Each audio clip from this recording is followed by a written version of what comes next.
Welcome to another episode of the Podcast Profits Unleashed podcast, where every week we dive into real conversations with entrepreneurs, industry leaders who are building businesses that create impact, income, and freedom. I'm your host, Karen Roberts. In today's episode, Building Wealth with Purpose, Passion, and Profits, we have a truly special guest joining us, someone whose mission aligns beautifully with building success that's meaningful, scalable, and driven by impact. Karen Rands, known widely as the compassionate capitalist. Welcome to the show, Karen. So glad to be here with another Karen, and I love what you do with your podcast. It's really impactful. Thank you. Two Karens together, and our name has been put through the mud, hasn't it? So we are Karens, we're not a Karen, right? And we're not the Karen. Yeah. Our name has been dragged through. So we've got two Karens here today. Karen, just share a little bit about your backstory. What inspired you to help, I suppose it's entrepreneurs, business owners, create freedom that is a little bit more driven by their passion? Yeah, thanks for that. The main thing that I'm doing right now, and my main mission and purpose, is to really balance out the ecosystem of capital that's available for entrepreneurs. And I discovered this horrible, I guess, gap, if you will, early on when I took over the angel investor group that I had been invited to after I left corporate America, and discovered actually that angel investing existed, because in my job at IBM, I worked with venture capitalists helping to get entrepreneurs funded, but had never actually heard the term angel investor, which was stunning to me when I realized it years later, and I wrote the first book, and why people weren't looking for the term angel investing, a book about angel investing, right? And so I had walked into this room, I'd been invited to this room. I was representing a customer of mine that I'd left to go help raise capital, and realized that the people that were at this table, this critical type of capital, angel investing, is the ones that bridge the gap before a company is bankable or VCable. People know the term venture capital, but they don't often know, unless they're deep in being an innovator and creating and looking for capital, do they know angel investing. It's just not a common word. That's the reason why the books are called Secrets Inside Secrets, because investing this way has been a secret for several decades, up until about 2012 when it started being out there for the general population. And I realized as I took over this organization, first of all, when I walked in that room, I was the only woman. And most of the people at the table or in the room were middle aged white men. And the first sort of aha moment was like, okay, this is interesting. These are the people that get to pick and choose what the next big thing is going to be, because you can't become the next big thing if you can't get capital. Because the angels are the ones that give the money to create something to generate revenue, or also bridge the gap until enough revenues come in to sustain operations.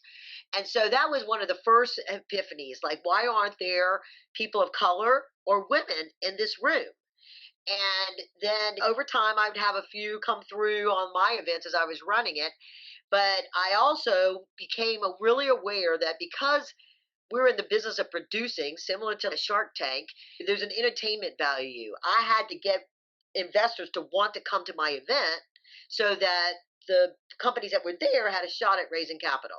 But in order, it's like a chicken and the egg, right? Which one do you like? You have to pick these ones that are, one, ready for capital, and two, are interesting enough that they leave the event going, that was interesting, that was worth my time, I'm coming back next month. And so over that time, you learn that you could do four maybe companies, but there might have been two or three others that presented and or pitched or tried to qualify and didn't get the capital. They didn't get in the door. And it wasn't because they weren't a good company. It was because of two reasons. One, just a limited number of people and time. But in the ripple effect is that in a small community, other than outside of Silicon Valley, if you only have one or two angel groups in your community, one rejects them, then they all of a sudden get like I don't know if they're good for our group either. And it still had nothing to do with the caliber of that company. And so that was like a first kind of a moment.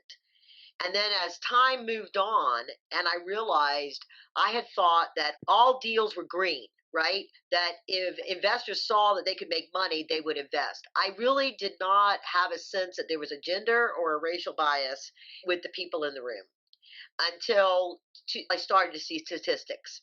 And it hit me at home one day when it was back early on when mobile phones were first coming out. This woman had come in that had invented this software. If you think back, you look like you're younger than I am, so you may not have ever had this issue. But when you pull up a retail account, and she had clients like Macy's and all these things, you used to have to scroll across to the left and the right to see a web page on your mobile phone because it Yep. didn't have the technology to stack it like we do now. And she had come out and talked about all this stuff. She was in advertising up in New York and knew that this was a real problem. And so she didn't get a lot of action. And I was like, why was that? So I talked to, again, white male investors in the room.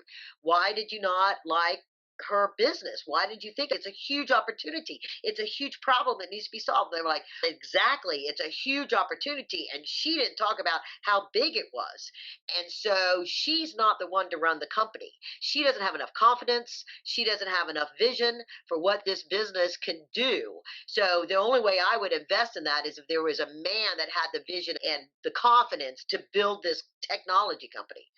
And part of the thing for women pitching in these kind of rooms is that they have to have women tend to really be overcompensate for our concerns about being credible. We know our Hmm. numbers, we know our stuff, but we still sometimes have this will they believe me kind of syndrome. Mm. I often advise companies do a conservative and a best case. I get all the money. This is what we're going to be able to do, but say, yeah, here's what I do if I don't get the numbers, get the money, right? And so because I'm still going to succeed. That's the confidence part of it. She modified it. I worked with her to modify it. She went on to raise capital from other groups, and it was out there, and it wasn't long before the company got bought up, and then technology moved on. But that was a real aha moment for me that it wasn't good enough to be just green. And so I went about I as I realized that there was this huge gap. So, for example, in the last 4 years, with the federal funds that went into grant programs, SBIR and STTR, all the money that was put into incubators and accelerators, like the Urban League here in Atlanta, got $3 million to build up a incubator for diverse founders to be able to figure out how to get capital. I was an Mm. entrepreneur residence advisor for them on that as well until their funding got cut just recently. But along the way, so we have in Atlanta 300 entrepreneur support organizations that do this kind of support. In the last 4 years, 19 million companies benefited through federal and private funds in grants, either direct funding or programs that cultivated them. But if you look at the numbers in the United States, according to multiple research organizations, including the Angel Capital Association, there's only about 350,000 angels that are in angel groups, and there's only about and in, of the reports on the crowdfunding was that there was about 350,000 investors on the Reg CF platforms, and then the ones that don't get counted that are different stages, just private investors, not counting venture capital. Let's just be generous and say it's double that number. So you got 1.5 million, one thereabouts, that are investing in seed, maybe Series A's. If your audience doesn't know, that's the capital stack based on the stage and the milestones the company hits. But we had 19 million companies that received funding. There's a Wow. serious disconnect. Where do they Yeah. go get this money? Our tax dollars are going into this. And guess what? There could be 7 million. There could be 20 million. And when you open it up to crowdfunding and people that are not accredited high net worth investors, millions and millions. And the whole reason why the Jobs Act was passed was, yes, entrepreneurs needed to have better access to capital, be able to get their customers to invest, to do all this stuff. But also on the other side of the table, Americans had lost so much of their retirement with the real estate collapse and the stock market collapse on retirement funds, but they had been prohibited from being able to invest in entrepreneurs. And we said, if it's good enough for the millionaires, why isn't it good enough for everybody else? Yeah. tell them, hey, we're not going to stop you from spending $500 a month on a lottery ticket or going to Vegas and spending $10,000 on the crafts tables. Why are we saying you can't invest in entrepreneurs that you are passionate about the problems that they're solving, or that business down the street that you love and you spend money at every week that wants to open up a second location and needs your help to bridge the gap with the bank? Like, why are we limiting them Ah, on that? And so that was the first book, was the Inside Secrets to Angel Investing, a step by step how to unlock the wealth of high net worth in corporate America that qualified that way, and just I felt didn't have the time and location to be a part of these angel groups. And then the second book, The Inside Secrets to Crowdfund Investing, follow Jane's journey, see how a new generation builds wealth with purpose, passion, and profit, is targeted to solve that problem. Diverse founders, okay, people of color, black and brown business owners, founders, get less than 2% of all of the angel investor capital. Women get less than yeah, 5%. So together, it's what, 6 or 7%. 94% goes to white males. And yeah, but also women and people of color have been left behind in a lot of the wealth building strategies, real estate ownership, business ownership linked there, because of the credit laws that prohibited women and people of color being able to get loans in their own name up until 1974, and then even redlining continued on for decades after that. And so these typical ways that people have created wealth, our community have been excluded from that for generations. And so if this is a way to accelerate creating wealth, investing in entrepreneurs, if I can inspire people, women and people of color, to get started investing this way, and then also put their money to work investing in founders that look like them, we could right. change the world, elevate everybody in the process. Love that. So you're really being the connector between the people that are a little bit confused as because it is a little bit risque, isn't it, at the moment, as to what to invest your money in, what is a safe bet, and the people that can't get a loan or they can't get credit to grow your business. So you're putting them together then so that everybody, it's a win-win for everyone, right? Yes, all boats rise. So I'm sure a lot of people probably think, what did you mention earlier about Shark Tank? Over here, we've got Dragon's Den. People, it's their own heads or their own minds. They get in their own way because they think, I couldn't possibly do that. That's only for these types of people or companies that are in this kind of place. So you must have some kind of a process or a way of helping these people. Where do they need to be to even for them to even ask for help? You must have some kind of process on how to help the people that are looking to get investment and also the other side of it, because people possibly think, oh, I need 50 grand to invest in this, or I need 100 grand. Are there levels? How do you help everybody? So, good question. So on the entrepreneur side, particularly at the startup stage, like I mentioned, there's a lot of organizations, and I'm sure over where you are, there's organizations too, that incubators, accelerators, university programs that teach entrepreneurism. There's a lot of places for companies to learn best practices to start a business. Raising capital is an art and a science. I do have a coaching program that helps people to learn how to master their fear of asking for capital. One of the things that I advise companies on when it comes to raising capital, you always have to start with people that know you or know what you're doing, what I call the subjective investors. They have an emotional connection to either the entrepreneur, the people call them friends and families, but it's also just if they're in the industry, you sort of have to think outside the box of how do I find somebody that understands the problems that I'm solving without me having to do a lot of explaining of that, right? So you have this sort of who do you know? But the main thing, people will say, I can't go to this person or this friend I know or this person because I don't want to lose their money. That's a kiss step. Okay, because what, you can be okay with losing an angel's money? You know what I mean? So you got to be right.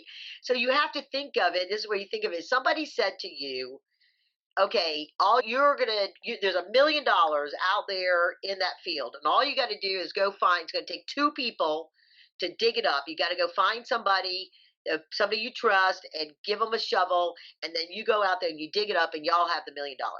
And would you just go to a random person on the street and say, "Hey, here's a shovel. Come help me with this $1 million"?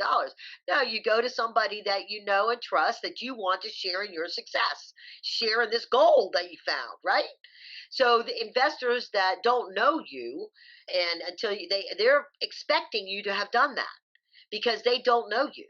And they figure if an entrepreneur doesn't raise any amount of capital, and usually rule of thumb is 25% of whatever your ask is that you've done. So it's like that comparable skin in the game thing. That he says if you've not raised money from anybody you know, then one of two things. Either you don't believe enough in your business that you believe you're going to succeed, so you want them to benefit from that. Or two, they know something about your character, that is, this person has anger issues, or this person never follows through, or this person has no idea how to manage money. They never paying people back, whatever. They got a character flaw that they are like, I'm never giving that person my money. And so that's what an investor, a person that's in the business of investing, thinks if somebody hasn't raised any capital on their own. So that's Mm, one of the first little gold nuggets that you have to think about the process. So you've got to feel, back to the original thing about, you have to feel really comfortable in what you're doing, that you know you can succeed. So you will put Aunt May's money at risk if Aunt May has the liquidity to invest in you. Okay. mm, But that's the thing on the entrepreneur side. And then there's a process of understanding. There's all kinds of other stuff that hopefully whoever's advising them is helping them figure out the right valuation, the right structure of the offering, the right amount of money to raise in the first round. Sometimes entrepreneurs get this control fear. They artificially create situations that keeps them in control when they're unnecessary, if you understand the actual capital process. But the bigger point is more investors. We have to have more investors.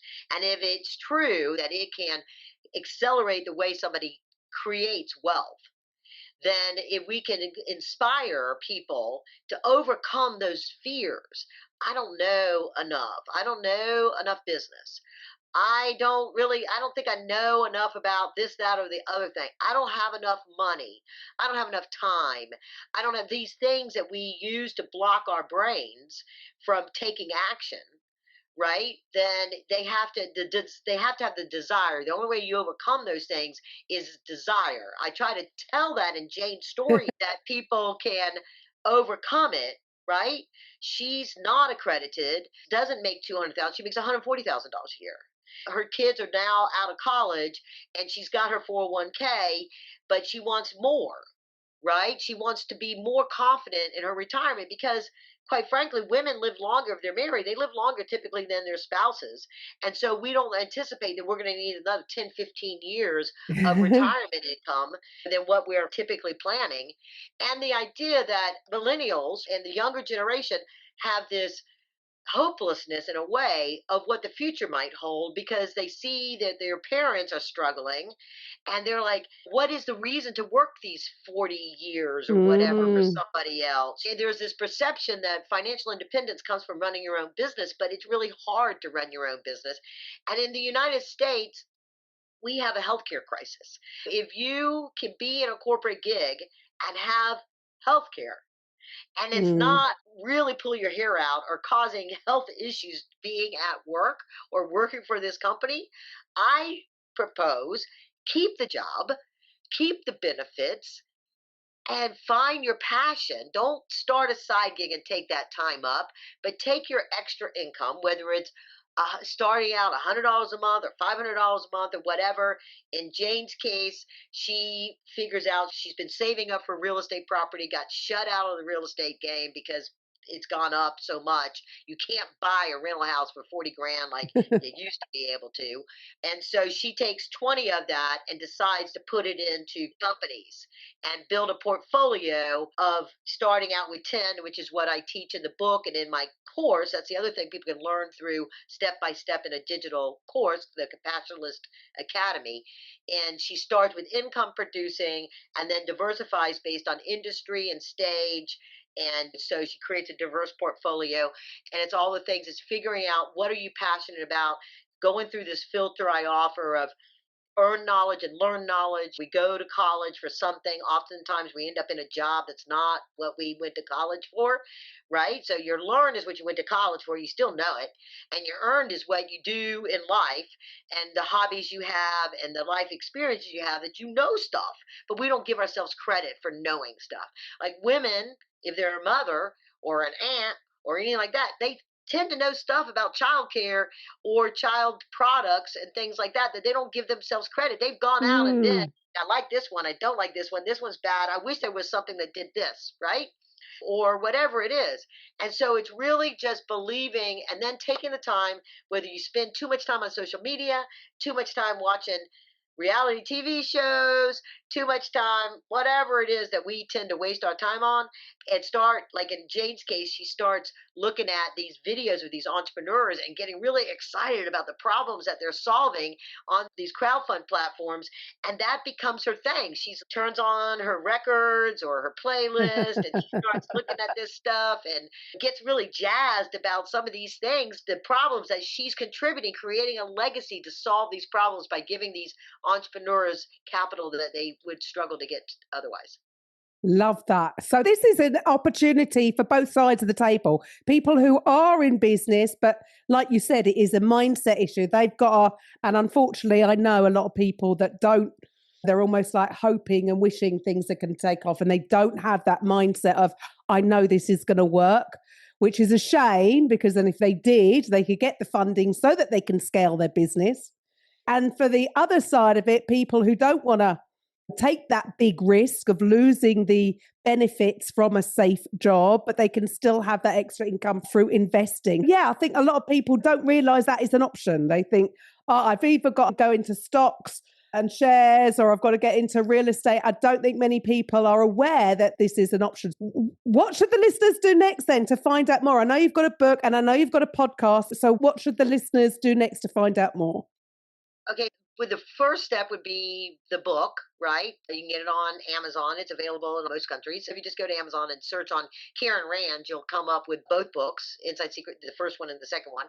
The first one's really detailed with footnotes and what to do on each chapter, like next steps kind of stuff.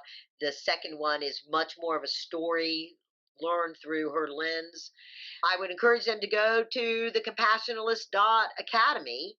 And compassionalist is a mashup of compassionate capitalist, compassionalist, right? Or dothedeal.org.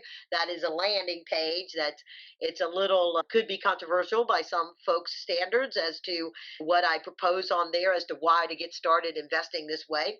And grab your 25% discount for early registrations. And the recording of this is not yet available. Will be available within the next 2 weeks. Working through the dotting the I's, crossing the T's on the checkout pages. Secure that. Get in there, get in the queue for that. You don't have to use it right away. You don't have to put a credit card in. You just sign up and you'll get the 25% coupon when it's available. And that would be the very first steps. The Compassionate Capitalist Show is me interviewing angels, their journeys, VCs, their journeys from entrepreneur to investor, best practices for entrepreneurs to scale, raise capital, scale, and exit. So it's all about creating wealth through this process of being a successful entrepreneur or an investor in successful entrepreneurs. And it's available on all the different platforms as the Compassionate Capitalist Show.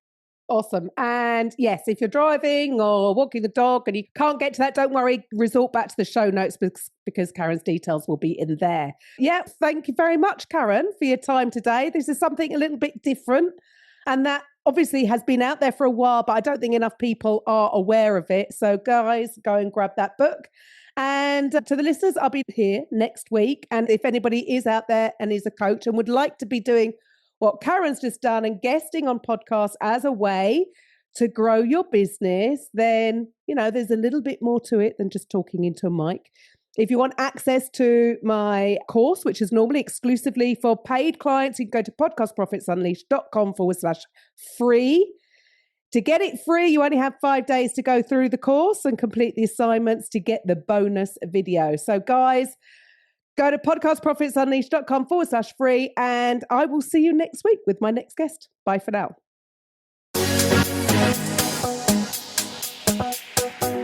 Thank you for listening to today's episode on the Podcast Profits Unleashed podcast. If you're